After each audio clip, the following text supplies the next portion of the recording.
used to be tag team partner of Eddie Mansfield, a wrestler who's just told us how every match is fake. I asked Schultz questions that I assume all wrestlers have been asked dozens of times. What? Is this a good business? Yeah, it's a good business. I wouldn't be in it if it wasn't. Why is it a good business? Because only the tough survive. That's the reason you ain't in it. And this punk holding the camera reading he ain't in it. Reading these rednecks out here ain't in it because it's a tough business. That's terrific. What, is that all you got? I'll ask you the standard question. You know? Standard question. I think this is fake. You think it's fake? What's that? Is that fake? Huh? What the hell's wrong with you? That's open hand slap, huh? You think it's fake? You come like that with your face? Huh? What do you mean? We loved the 1980s wrestling era, when kayfabe was king and wrestling did whatever it took to protect the business. When all the territories dealt with the rise of the WWF and the NWA emerged as its greatest challenger. Imagine if there were an epic drama series based on that era, combining the corporate warfare and family drama of Succession with the giant cast and epic storytelling of Game of Thrones. That day has come. Kings of the Ring is the first audio drama podcast based on wrestling. Go back to your trailer, you hillbilly. It's a fiction series about the 1980s wrestling wars and the sex, drugs, and muscles lifestyle of the 80s wrestler and the sacrifices they make for success. With guest voice acting appearances by Laney Poffo. I even have a good drop kick. And AEW's RJ City. I didn't really have that much to do. Search Kings of the Ring from any podcast app or kingsotr.com and binge away. Please welcome in our new sponsor, Underdog Fantasy. Go to underdogfantasy.com and you'll discover that Underdog Fantasy is the best and easiest place to play fantasy sports. Underdog Fantasy lets you draft a fantasy dream team in minutes. Sign up now with the code POWERTRIP and you'll double your first deposit up to $100 in bonus cash when you make your first deposit of $10 or more. That's right, deposit $100 and get $100 for free. Underdog keeps it simple with their easy-to-use website and mobile apps. Pick between 2 and 5 players to fill out your pick'em slip, get every pick right, and take home some cold, hard cash. Use that promo code POWERTRIP and get your first deposit doubled up by $100 by Underdog. That's UnderdogFantasy.com. Use the promo code POWERTRIP today. The upcoming presentation is a two-man power trip of wrestling podcast production.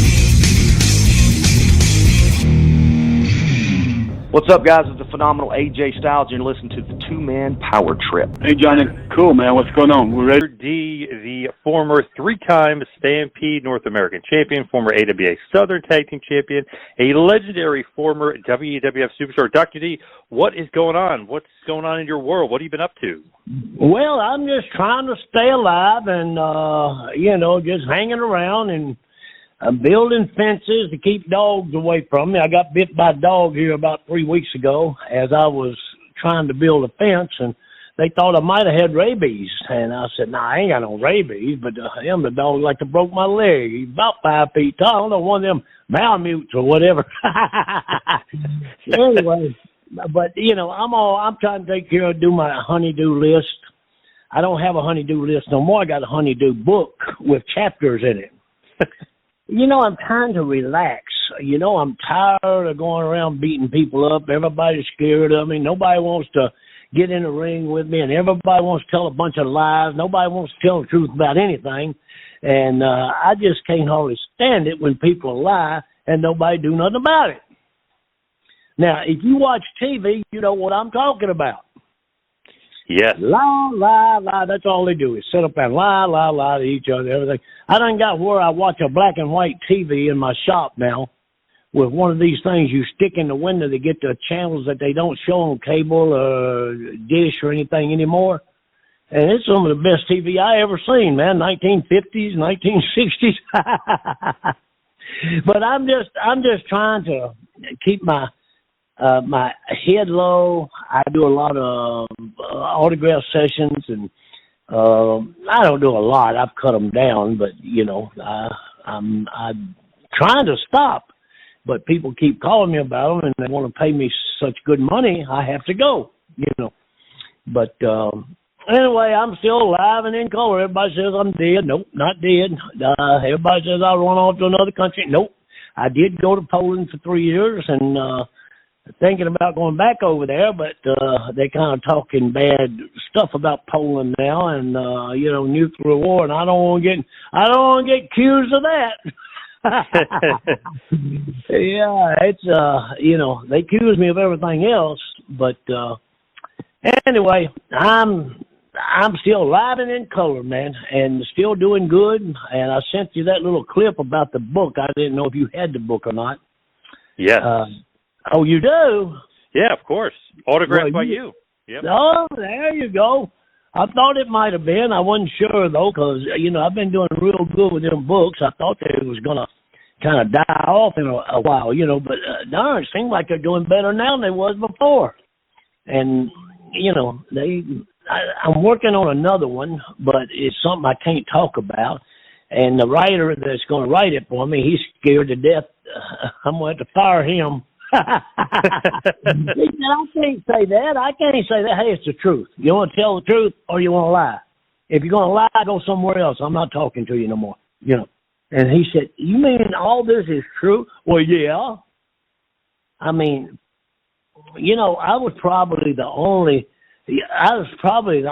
veteran that Vince McMahon had working for him when I first went up there in '84. And, nobody ever, they didn't, oh, yeah, you was a veteran. Hey, if you don't think I was a veteran, forget it, okay? Just forget it. I'm not trying to make you believe anything. So I got where I wasn't talking to anybody hard, and all of them want to, people want a false front, Nobody wants to tell the truth. Everybody wants to make a make-believe character. Let me tell you, I'm a cartoon character. I'm an exhibitionist. I'm a storyteller. I'm whatever. But one thing I'm not fake. I never have been, and I'm not scared of no man walking on the face of the earth. And I've always told them that, and they really, really got scared of me. And Vince McMahon shakes in his pants when I go around. If he's got pants on, he's probably wearing a girdle and a pair of panties, as far as I know, because he's a no-good piece of garbage. He's a liar. He's a thief. Child molester. I've been saying this for years, and I talk about it in my book. And, this guy is dirty as they come. And I don't know why they haven't investigated Vince McMahon and a couple of presidential candidates. I'm sure there's a lot of money there, a lot of money going around. It's like $2 big deals. They got to pay a lot of,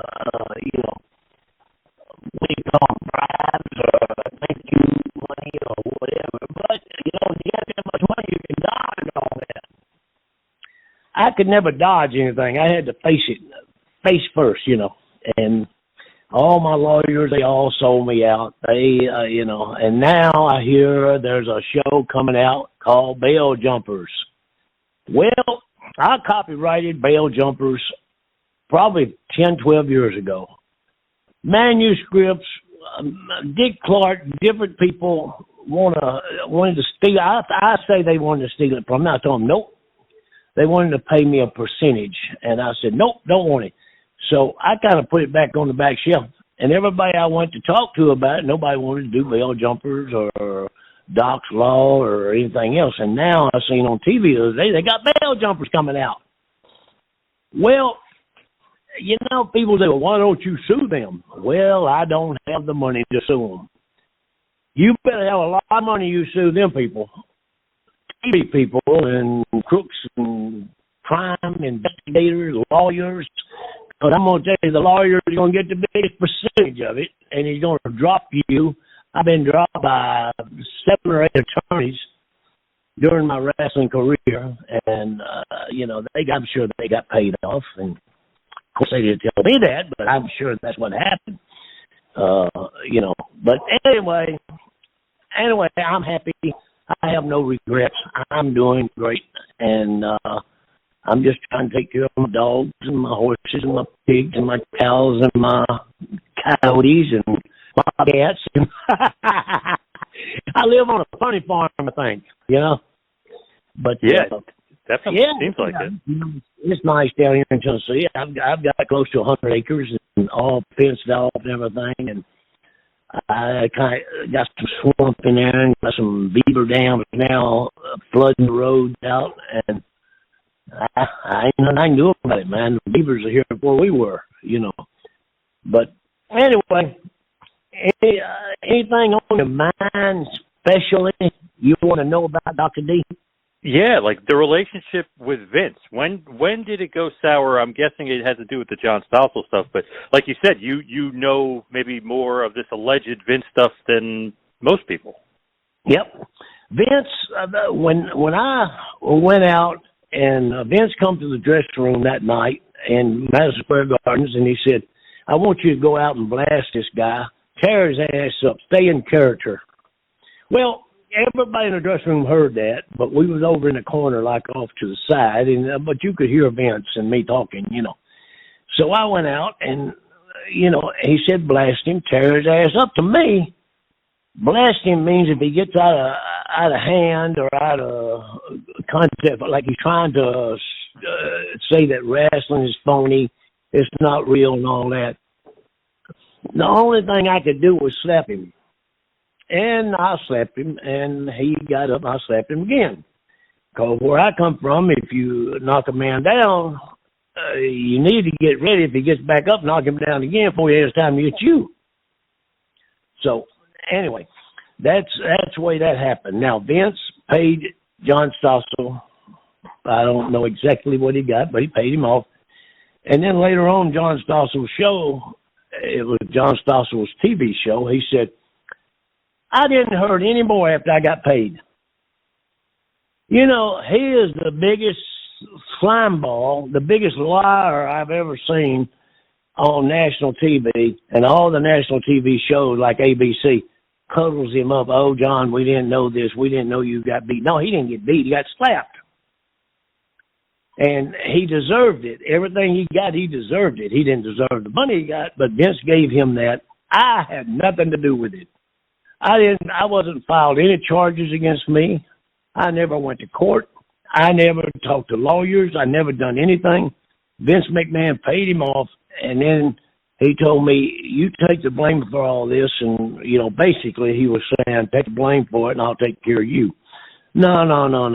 I'm not going out there and tell anybody that I did anything on my own. You're the one, and everybody knows you don't go out to do an interview in Madison Square Garden unless the boss tells you to do it. Nobody can just walk in there and start doing an interview. So everybody knew what happened, but nobody could talk because Vince would have fired him on the spot. So I was the lone, I guess we can call it a lone ranger, a lone wrestler. Nobody stand up for me or anything else. And I told him, I said, well, he said, if you don't tell them that, I'm going to send you to different countries. And they said, no, you're not sending me nowhere. I'm not going anywhere else for you because I know how it is in Egypt and I know how it is in Saudi Arabia and all that. I've been to all of them. And it's really easy to get rid of somebody over there. A lot easier than people think. But anyway, we kind of partied. 7 years later, the lawsuit that I had against Vince, my lawyer comes in and says, hey, we've been doing this 7 years. I'm going to have to drop you. Well, wait a minute. Wait, drop me 7 years? You're going to drop me? And we got everything against Vince. We got him nailed to the wall on this thing. Everybody's talking now, and he said, no, I'm going to have to drop you. Well, then you need to pay me the money I've paid you. And his name was Timmy Mordahan out of Waterbury, Connecticut. What a slime ball he turned out to be. And anyway, I got my money back. I paid him up front, and then there was a little bit of money paid. Vince wanted to pay me. I didn't want it. I told him I don't want it. And he said, well, if I don't give it to you, I'm going to have to give him a check back. It's like you're giving him money. I don't want it. Don't keep it. About a month later, he called me, if you don't get this check, David, I'm going to have to give it back to Vince, and I'm still dropping you. Well, you don't need to call me no more because I don't want to talk to you no more. Anyway, that's just one of them. And, you run into a lot of con men, and poor old boy from Tennessee, I just thought people was good for their word. Man tells you something, That's what it was. His word is it's gospel. Excuse me. And, you know, that's the way. And then all of a sudden, all these people tell you this, tell you this, tell you this. You're wanting to believe them because it's supposed to be that way. And then all of a sudden, you find out everybody's lying to you. Everything they say, lie, lie, lie, lie, lie. But Vince got me on that. And one day, maybe, Lord knows, if they don't hang him or shoot him or something, I'll get to meet him face to face again. And that's a day I've been looking for a long time. And my wife said, "Oh, you're just going to get in a lot of trouble." Oh, really? And my wife's my best support, you know. She's like, been behind me all the time, you know. Leave him alone, stay away from him, don't go near him. And, you know, that's what I guess I took her advice and didn't go looking for him or anything. Didn't have nothing to discuss with him, so I didn't want to be near him after I found out all of the you know, harassment of kids, sexual charges against him for kids and women and this here and that. Oh, man, this guy is loaded with criminal activity. But that's good. They can all enjoy it, I guess. And I was just wondering how Linda got a job with Trump in the White House after he got elected. But that's another story, too. I'll never know. But a lot of favors was done there, and I don't know why they don't investigate these people. I mean, Internal Revenue Service, they had them on me. They audited me 5 years straight in a row because Vince wanted them to, you know, on the lawsuit. Everything, they tried to take my house from me in Connecticut and Tennessee and Minnesota and different places, the apartments and stuff I had, and wanted to put my wife out on the street. I'll say, y'all are dealing with very dangerous stuff now, you know. So it got dropped real quick about trying to take my properties and stuff from me for no reason, because they got money and they can run over anybody they want to. But I told them the buck stops here. You know, you're not running over me anymore. And it's been a struggle. I mean, you start talking about it, it goes on and on for year after year after year after year. And who loses? I lose. The lawyers don't lose. Vince don't lose. I mean, come on. I'm the only one that lost. And everybody asked me, why don't you sue? I ain't suing nobody. I don't want to sue nobody. I don't want to get involved with nobody no more because I don't have enough money to do that. I got enough to make it until the end if it ain't too soon. I mean, if it don't last too long. But anyway, what a life, man. Probably one of the toughest pro wrestlers ever was. And like I told you, we're scared of no man. And, you know, just never seemed to catch a break. But I made my own breaks everywhere I went. I took care of myself, took care of business. Everybody loved me for working with me, or, you know, except for the big head guys that thought they were really tough and knew they wasn't tough and knew I wasn't going to back down from them. So, you know, I made a name for myself, and I don't know if it was good or not. I guess it was. I'm still, you know, in demand some places, and that's the way that goes. So what else you want to know about? Get Vince on my mind. Well, what did you think of those allegations on Vince? I mean, it's been out there now. I don't know if you read all that stuff and all the stuff that's out there, but what did you think when you saw that? Well, on what now? All those allegations with Vince. Oh, I knew it's true. Everything's true. This guy is a scumbag. I mean, he's as big a scumbag you could ever want to be around. And that's one reason I was so disgusted when this guy got away with everything. And he got away with it and got away with it. Nobody could pin him down, you know. And then all of a sudden, a few people won lawsuits against him. But, you know, then he come back like Rita Marie Chatterton, the referee, the lady that, you know, referee and Vince had made her have sex with him or she wasn't going to have a job anymore. And he'd, oh, that's all sour grapes. She didn't do that. She did this. She did that. She did blah, blah, blah, blah, blah. Then here last year or a year or two later, I hear he paid her off. After calling her a liar and everything else, he agreed. He paid her off, and she come out pretty good on it, I guess. I mean, but it's just, and kids. I mean, this guy abused kids and everything and got away with it just because he got money. And he got money by lying, cheating, scumbag tricks, and anything else he could do.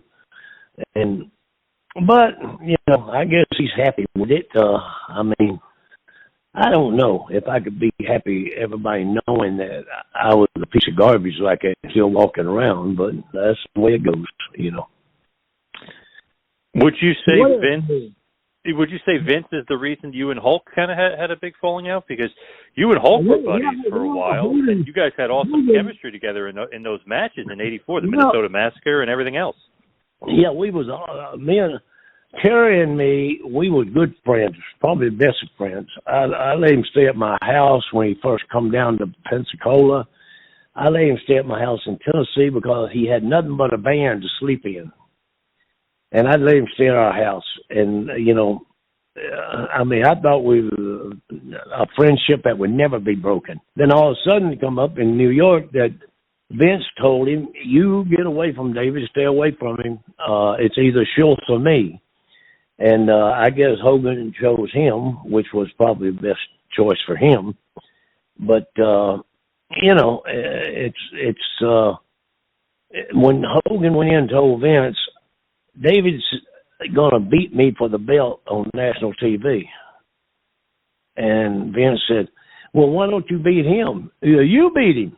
But anyway, that's the way the story went, And then Vince had to get rid of me. He had to create something to get rid of me, like all the home videos, which wasn't my home, wasn't my wife, wasn't my kids. Everything I did was Vince created it. All the guns, all the shows that I did, because he wanted me to be the baddest person ever walked.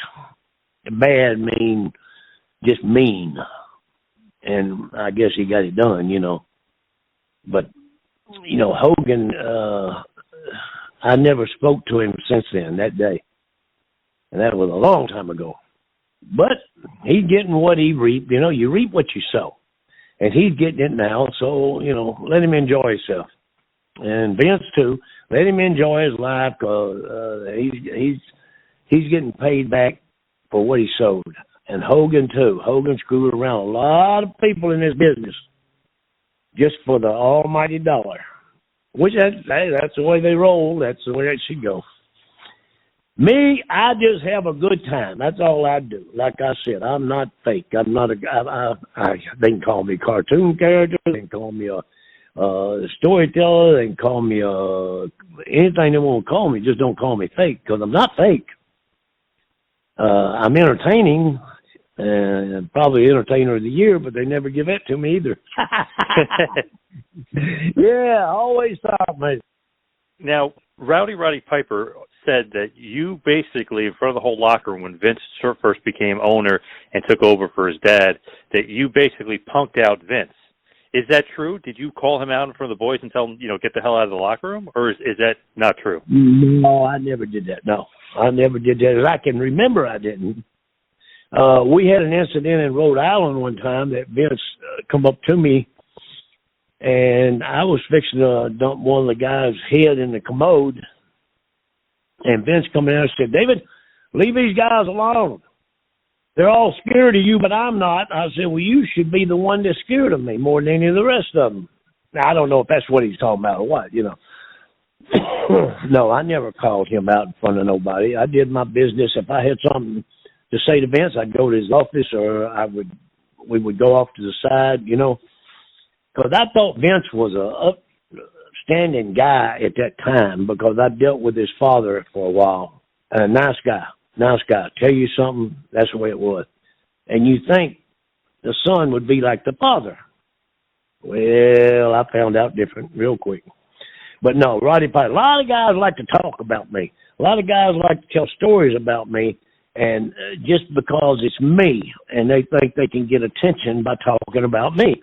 And when they include themselves in the scenario, they think they're getting over, like, you know, hey, yeah, I was there when Dr. D slapped that guy. I was there when Dr. D did this. I was there when Dr. D did this. None of them was anywhere around any time as I know of stories that they're talking about. Everybody talk about Randy Savage and me. Yeah, Randy and me was good friends. We'd been good friends for years and years and years before he come up. We was partners in Memphis before he went to the WWF at that time. And, you know, I don't think I've ever had a crossword with Randy, you know. But everybody else says, oh, no, Schultz and Randy Savage fixing to have it out, blah, blah, blah. Why? Because they believe what we say on TV, and they believe that we're mad at each other, try to make money. That's what we're supposed to do. Rocky Johnson, very good friend of mine, great worker. We always got along great. We was in matches with him and Tony Atlas. Well, Rocky would tell me, Doc, everything good, man, everything cool. I said, well, what's wrong with Tony? He's all right. And Tony would come up to me and say, hey, Doc, why are you talking about my father, man? Tony, I never knowed your father, but I'm sure he was black like you. And Tony looked at me like, huh? I said, never mind, Tony. It just kind of went over his head, you know. Yep. Well, you shouldn't talk about tying him up and beating him with a belt and everything. Well, I didn't know he was your father at that time. Huh? Oh, God. Oh, man. It just, you know, I said, I better quit right here before we're scrambling this thing up for Tony. And today I see Tony, he's like, you know, hugs my neck. Doc, how you doing? Everything good? Maybe somebody smartened him up that it was all entertainment. Rocky Johnson was a great entertainer. He knew, I went with him to visit his mother and Dwayne when Dwayne was 7 or 8 years old. And in Hawaii, we had a good time, everything, and never forget it. They treated me great, you know. And always good friends. But everybody else said, oh, man, you getting mad. Everybody's mad at him. Everybody's mad. Hey, what are we out here for? We're out here to make money. And how do you make money? You make people mad. And they pay to see you get beat. And as long as they don't beat you, you make money. Once they beat you in the middle of the ring, they don't need you anymore. But that's what we're there for, to make money. We're not there for our health, you know. And never missed a match in my life. Never. Not one time. And even in the events today, when I get these events, I drive up to Massachusetts, I drive to New York, I drive out Boston, I drive to Arizona. I don't fly unless it's absolutely an emergency or need to or something, you know. I love to drive, and I never missed a show, not one time in my whole career. And that's the way it was. I was booked. That's my job, and I, never have somebody say, well, he wasn't going to be here anyway. But that's the business, though. That's the business. And why should I know them? And, I didn't know any of them. None of them at that time.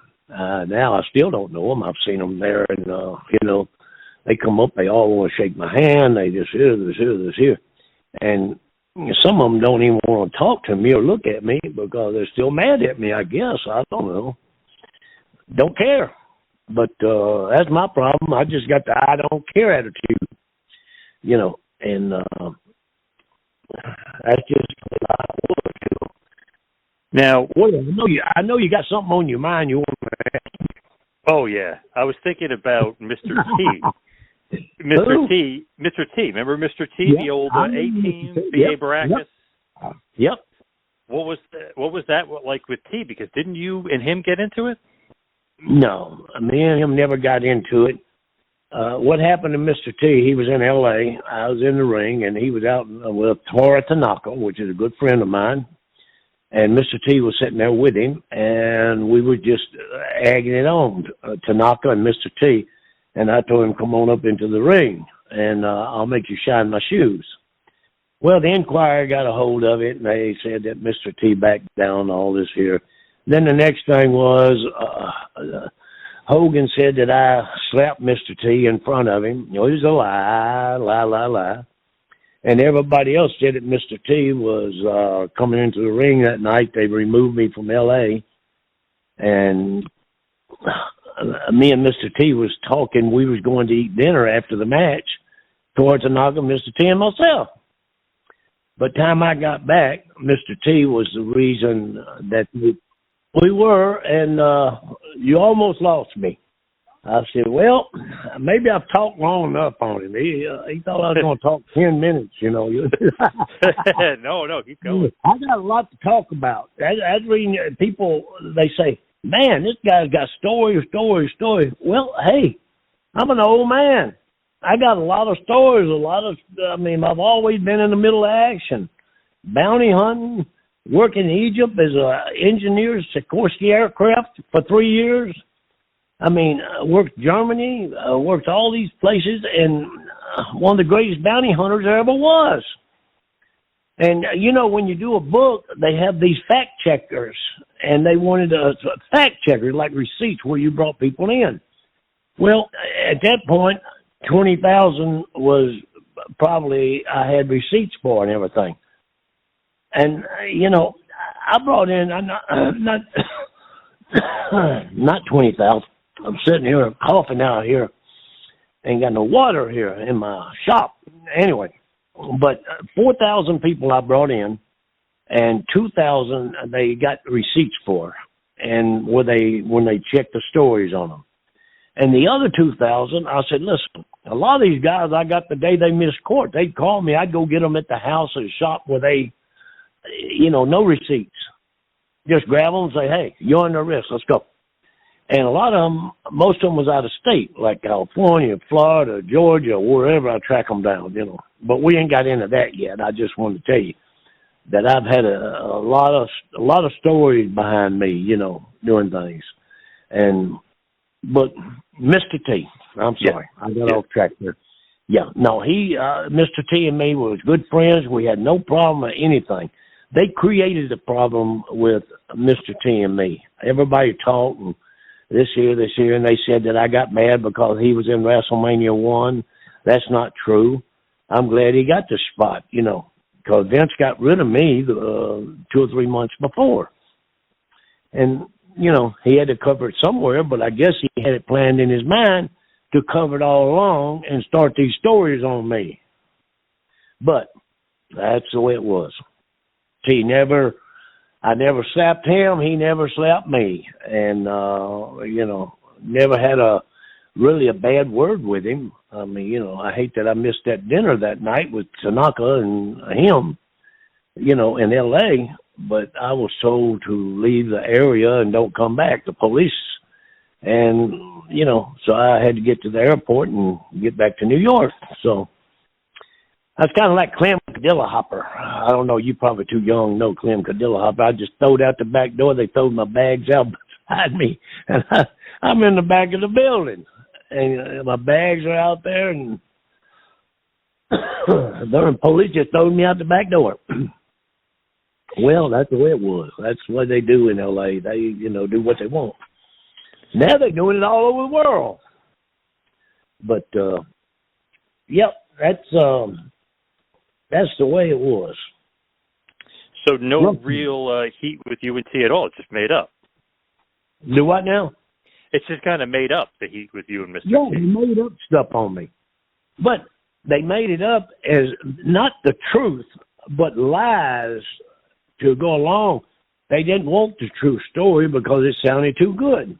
So they wanted to make up things like me and Mr. T. Oh, no, Mr. T slapped him or he slapped Mr. T, and they were going to have a fight and they had to get pulled apart. No. Pictures in my book showed me and Mr. T in the Coliseum hallway just before the match that night, where Tanaka and Mr. T and myself was going to eat dinner afterwards. That picture was taken just before the match. So, I mean, no, all that crap. And I don't know if Mr. T ever said anything about it. When Hogan had Belzer in front face lock and cut his hair off, knocked him out, that TV, Mr. T was with him then, but, he shouldn't have did that, but he did. But he got no, I don't know how much it cost him. I guess Belzer, bought him a nice house somewhere in Italy or Spain, somewhere, something they said. But they just said that. I never repeated that because I didn't know the facts. I didn't think it was true, but I don't know. I don't repeat stuff unless I know it's true. And half the things I see, I don't believe. Nothing I hear, I believe. I mean, you gotta, let me tell you one thing I don't do. Oh, gone. I'm going to have to get my dog, get him up here and get me a drink of water or something. But, people they just like to make up stories and talk about, like Wayne Ferris, Honky Tonk Man. He made a statement that I said I was going to drop a bomb in on Vince's house, kill everybody in his house, blow his house up and everything. Well, I hadn't talked to Honky Tonk Man since Calgary, Stu Hart, and never talked to him since he'd been with Vince or that I was with Vince. And that never crossed my lips to drop a bomb in on Vince McMahon, a mortar round, I think he called it.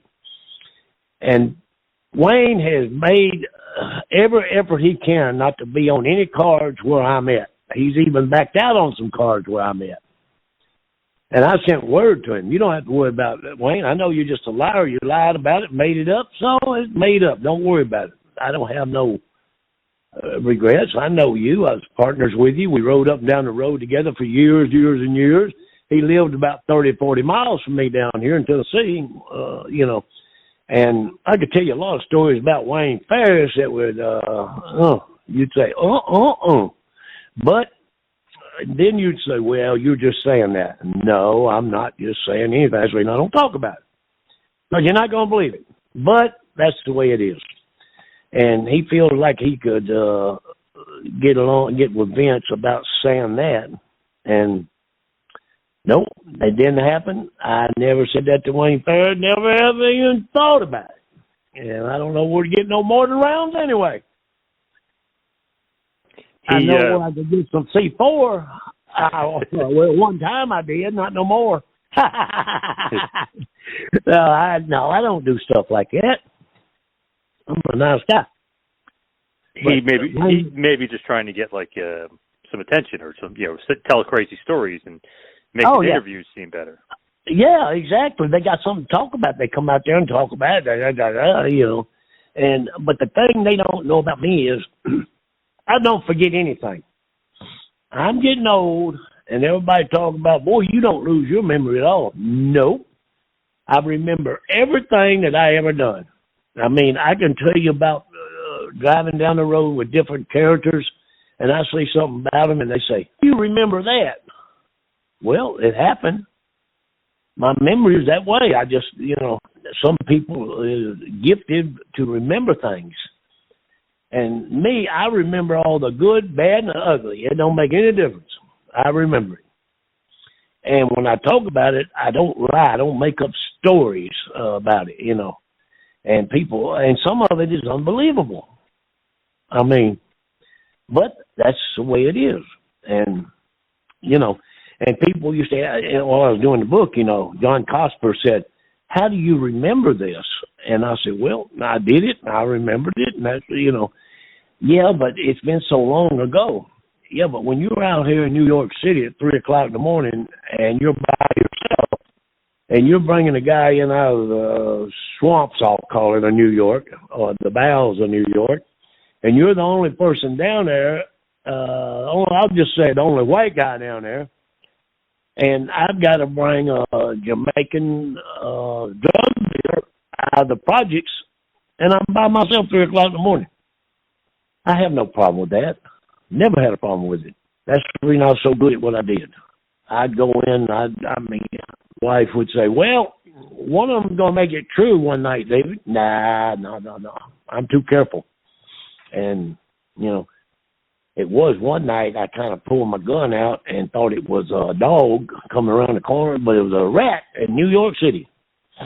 Oh, my God. Yeah, they got a ton of those. Huge rat. I said, damn, I got to get out of here. And, you know, that's when I left. I said, I ain't going back down in there now.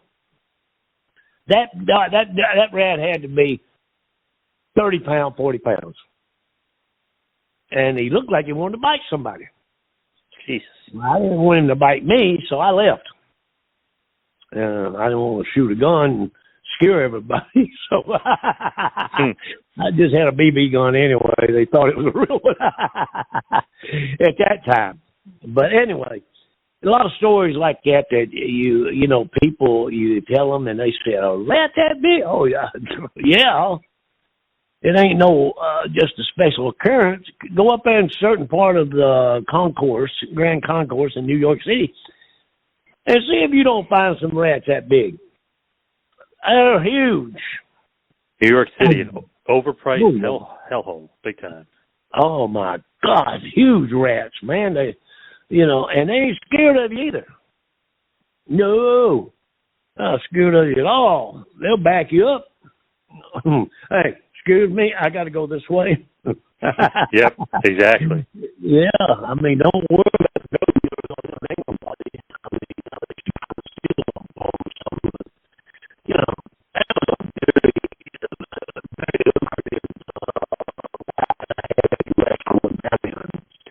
I mean, man, I was all over. And now I wouldn't do it. Today I wouldn't do it. I have done some as recently as last year, just go pick a guy up. Somebody's scared to pick him up because he said he's going to kill the first person come after him. So I'd go pick him up and bring him in. The bondsman say, man, you charged me a lot of money. We told you where he's at. Why didn't you come get him? I didn't want to go down there. That's right. So blame me. But, you know, I don't have no trouble. I'm not scared of these people. I mean, we're all humans.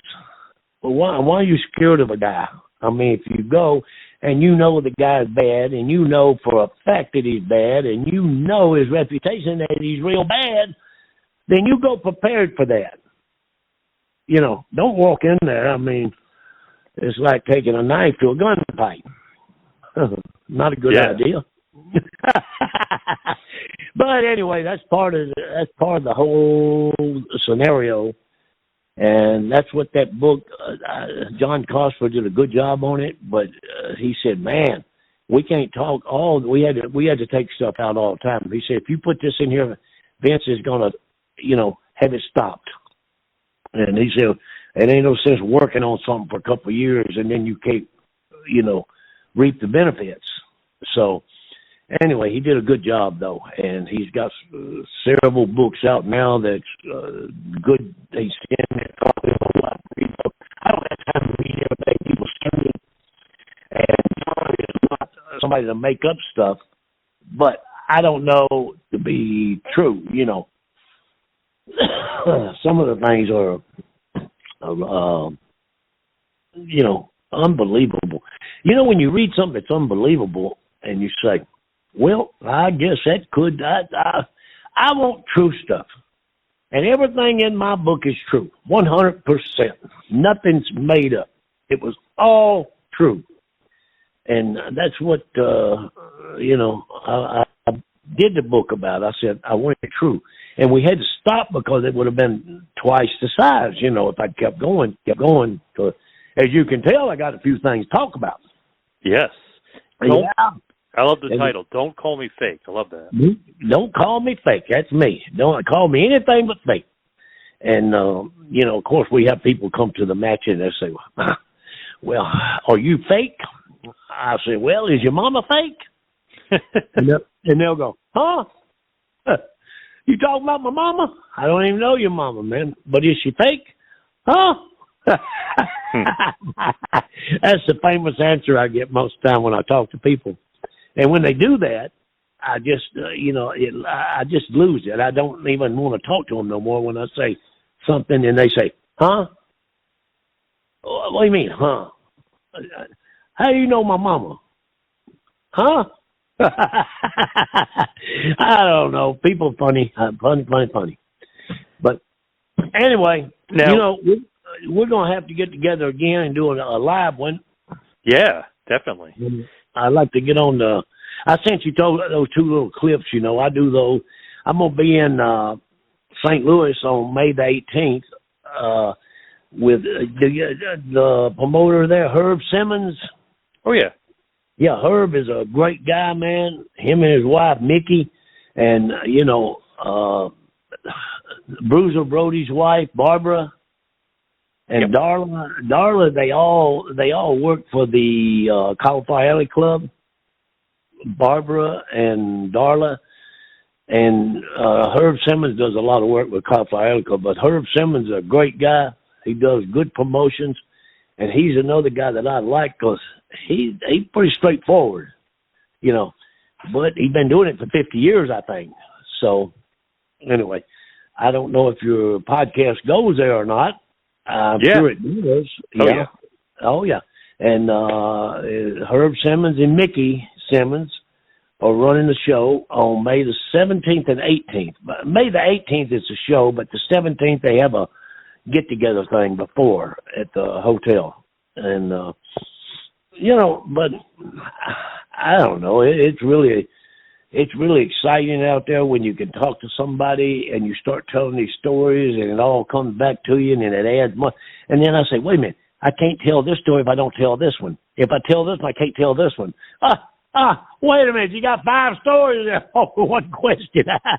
Yeah, love that. It's just not going out here, get in the car and go to the store. It's going out here, get in the car and go to the store and make it back home. There's where the action is. And now it's getting where it's horrible. I mean, I travel the roads all over, and it is so bad now. And, I used to go out at 12 o'clock at night is my starting time looking for people. And I'd go in, kick a person's door down at 2 o'clock in the morning and drag them out of the house. I dare you to do that today. I'm not going to do it today. But back then was the beginning of it all that you kick the wrong door down. You just say, oops, sorry. And you go. Today you kick the wrong door down, somebody's going to get shot or you're going to get arrested. And you better have the proper paperwork and all that. And, it just gets all out of hand now because of all the involvement on bail bonds. And they let people go for nothing. He's wanted for murder, like that guy that killed that girl down with Arizona, Georgia, whatever. The young girl. Hey, to me, now this is my opinion, and you probably can't put it on the tube or anywhere else, but my opinion, everybody has a right for their own opinion. My opinion of this piece of garbage is to hang him from the highest tree you can find where everybody can see him. And it'll eliminate some of that crap. But no, they'll cuddle him up, let him go, give him a couple $1,000, get him a hotel room, and take him to the border and let him go. I don't understand how they expect. I'm not supposed to understand, though, see. You got to understand this, and you will understand this. You're like me. You're a regular person, and you can't tell me what's going on, how they're doing all this, and somebody is not suffering the consequences of it. Oh, somebody's suffering the consequences, but, it's just amazing that people get away with these things today. And I just can't understand it. And I don't want to be around them.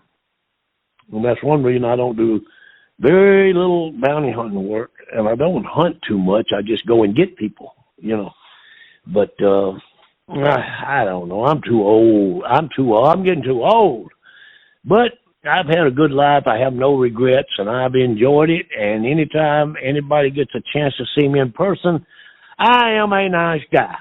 And I don't bother nobody. I don't treat people bad. I've got my shirt out. I know you've seen it on one of those tapes I sent you. Don't call me fake Dr. D. Yes. And it's on the book, too. I mean, you know. But, and you know, it's just everything in the book is true, though. And they'll have a lot more knowledge of me if they buy the book and read it. Because people don't really know me as the book will explain it. It's all true.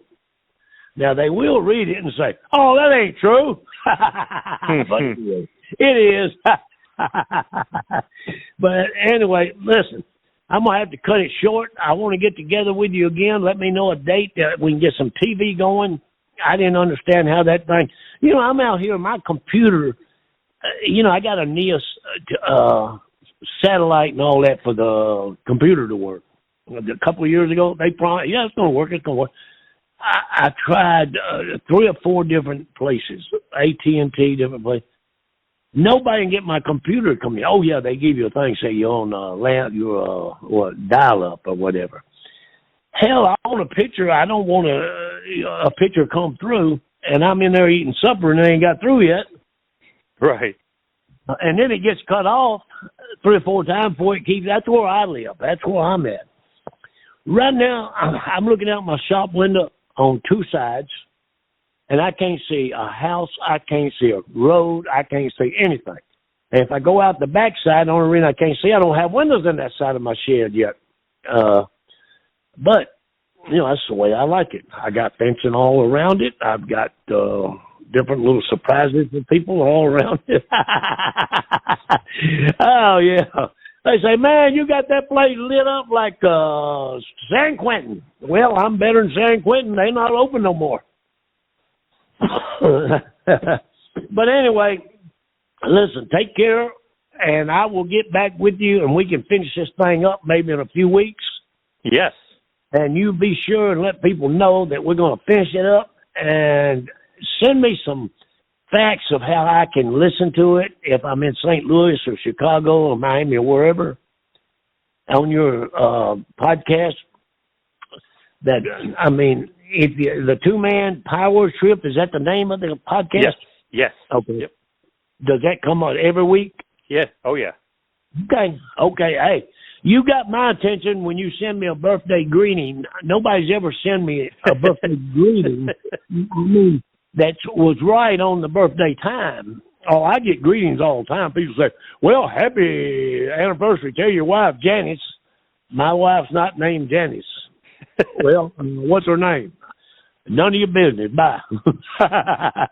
I mean, I don't know. They got all kind of facts out there about me that are lies, and, you know, they say I've been married. Yeah, the internet's wrong. Yeah. Oh, yeah.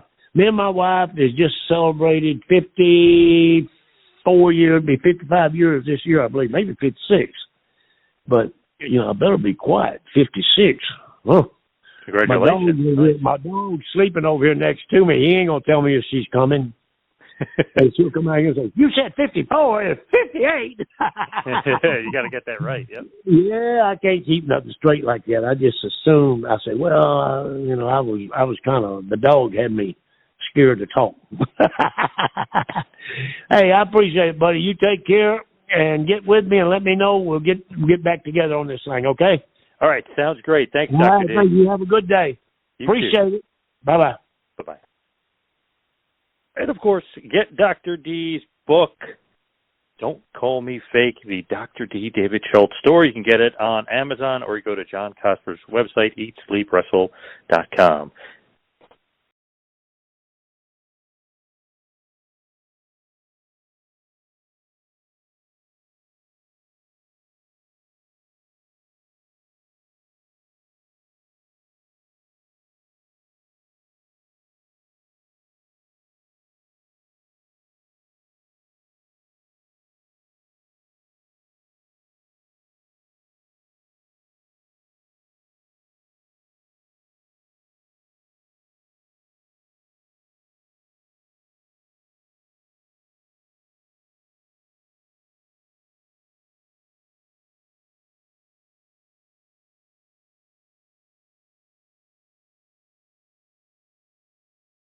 This is the smell of the leftover tuna fish sandwich you left in your lunchbox over the weekend in a wimpy trash bag. Wimpy, wimpy, wimpy! Blech! And this is the smell of that same sandwich in a hefty, ultra-strong trash bag. Hefty, hefty, hefty! Ah, smell the difference? Hefty Ultra Strong has Arm & Hammer with continuous odor control, so no matter what's inside your trash, you can stay one step ahead of stinky. And for bigger jobs, try the superior strength of Hefty Large Black Bags. Hey guys, it is Ryan. I'm not sure if you know this about me, but I'm a bit of a fun fanatic when I can. I like to work, but I like fun too. It's a thing. And now the truth is out there. I can tell you about my favorite place to have fun. Chumba Casino. They have hundreds of social casino style games to choose from with new games released each week. You can play for free anytime, anywhere, and each day brings a new chance to collect daily bonuses. So join me in the fun. Sign up now at ChumbaCasino.com. No purchase necessary. VGW Group. Void where prohibited by law. See terms and conditions. 18+. D. David Schultz in the squared circle. Earlier on, we had a look at him outside of the ring area.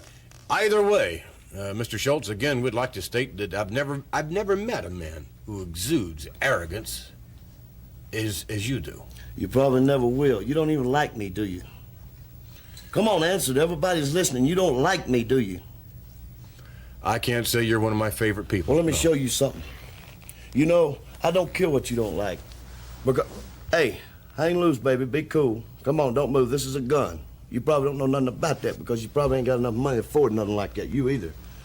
See, that gun could be loaded or unloaded. You don't know nothing about guns, so I won't let you touch it. But I will tell you this. I have a lot more than this. All right, we'll be back with David Schultz and his entire gun collection, hopefully. That's beautiful, isn't it? We loved the 1980s wrestling era, when kayfabe was king and wrestling did whatever it took to protect the business. When all the territories dealt with the rise of the WWF and the NWA emerged as its greatest challenger. Imagine if there were an epic drama series based on that era, combining the corporate warfare and family drama of Succession with the giant cast and epic storytelling of Game of Thrones. That day has come. Kings of the Ring is the first audio drama podcast based on wrestling. Go back to your trailer, you hillbilly. It's a fiction series about the 1980s wrestling wars and the sex, drugs, and muscles lifestyle of the 80s wrestler and the sacrifices they make for success. With guest voice acting appearances by Laney Poffo. I even have a good drop kick. And AEW's RJ City. I didn't really have that much to do. Search Kings of the Ring from any podcast app or kingsotr.com and binge away. Please welcome in our new sponsor, Underdog Fantasy. Go to underdogfantasy.com and you'll discover that Underdog Fantasy is the best and easiest place to play fantasy sports. Underdog Fantasy lets you draft a fantasy dream team in minutes. Sign up now with the code POWERTRIP and you'll double your first deposit up to $100 in bonus cash when you make your first deposit of $10 or more. That's right, deposit $100 and get $100 for free. Underdog keeps it simple with their easy-to-use website and mobile apps. Pick between 2 and 5 players to fill out your pick'em slip. Get every pick right, and take home some cold, hard cash. Use that promo code POWERTRIP and get your first deposit doubled up by $100 by Underdog. That's UnderdogFantasy.com. Use the promo code POWERTRIP today.